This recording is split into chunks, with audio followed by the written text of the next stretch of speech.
While America goes woke and abandons all common sense, Tucker Carlson highlights how one country's fighting back against far-left policies. It's featured in a brand new episode of his Fox Nation Originals series that drops tomorrow. Hungary versus George Soros, the fight for civilization. Here's a preview.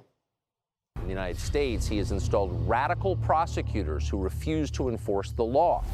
In Europe, he's tried to topple democratically elected governments in Georgia, Romania, and Ukraine. He spent vast sums of money encouraging Europe and the United States to accept millions of foreign migrants. Despite Soros' best efforts, one unlikely country is fighting back. That country is Hungary, the very place George Soros was born. Tucker joins us now. All right, Tucker, so what was the game plan for the Hungarian leader to fight back against Soros? Well, nothing complicated. That was the real lesson. They didn't really do anything that, you and I couldn't come up with over a cup of coffee in about 20 minutes. They just built a fence and put a couple guys there with a dog, and that was it. And they were serious about it. This is our country, 10 million people, landlocked, been invaded a lot over the last 1,000 years, and we want to control who comes in. We're not against immigrants. We just want to know who they are. And if you come here without permission, here's their whole immigration strategy. I watched it firsthand. They take the guys, they take their picture, they interview them, and then like 15 minutes later, they lead them outside the fence and let them back into Slovakia. And that's the whole thing. And it works. And that's kind of what they do in everything in Hungary. It's not a radical country. It's not a theocracy. It's a very sort of simple, sweet country with some problems like every country, but they just kind of try to make it better. That's all they do. And the beauty of going there is you realize it's not hard. You just have to sort of want to make your country better. A little bit. Again, nothing radical. And you can have a much better country.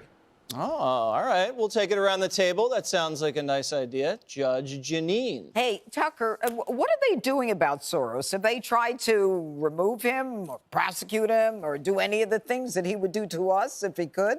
So their idea, no, of course not. Nothing like that whatsoever. Soros was born in Hungary, raised there. He's lived in London in the U.S. and doubtless other countries, too, in the ensuing 65 years. But he spends a lot of money on what are known as NGOs, non-governmental organizations, basically massive lobby groups, international, accountable to no one, that try to change the internal politics of Hungary. And the Hungarian government has basically just said out loud, we don't like this. This is subverting democracy. These are non-citizens, they're not Hungarians, trying to influence our internal political program. Again, that's what we would call in this country an attack on democracy. The Biden administration supports it. They attack the Hungarian government because they don't want foreigners trying to decide who gets elected there. The whole thing is like, you realize democracy is the opposite of what they say it is.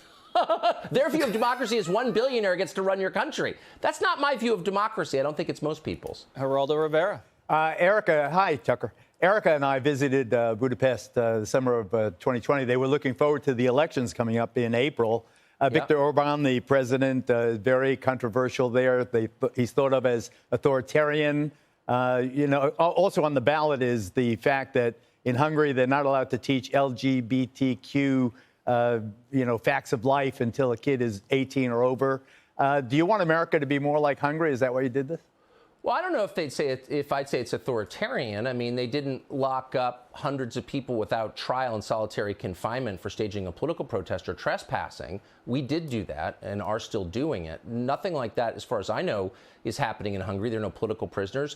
Orban could lose, by the way, in the elections in April. So it's hardly this monolithic one-party state. It's not like one party controls all the levers of government, like is the case in this country. I mean, look, I'm an American. I love America. I will always defend America. But the idea that Hungary is less a democracy than the U.S. or than Ukraine, I mean, it's just a lie. Anyone who says that is either lying or doesn't know anything.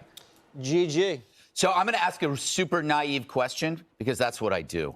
I'm, like everybody here, infuriated by the funding of these progressive DAs by these Soros, I guess it's Open Society or whatever it's called. So I go and I look him up and I go, okay, he actually sounds like in the 80s. I remember in the 80s how beloved he was because he helped with the fall of the USSR, if my memory is correct, and I remember reading about it in National Review and the American Spectator, and I'm reading about his past, and I go, his dad was in Siberia, in a Siberian prison. He escaped from Nazi Germany.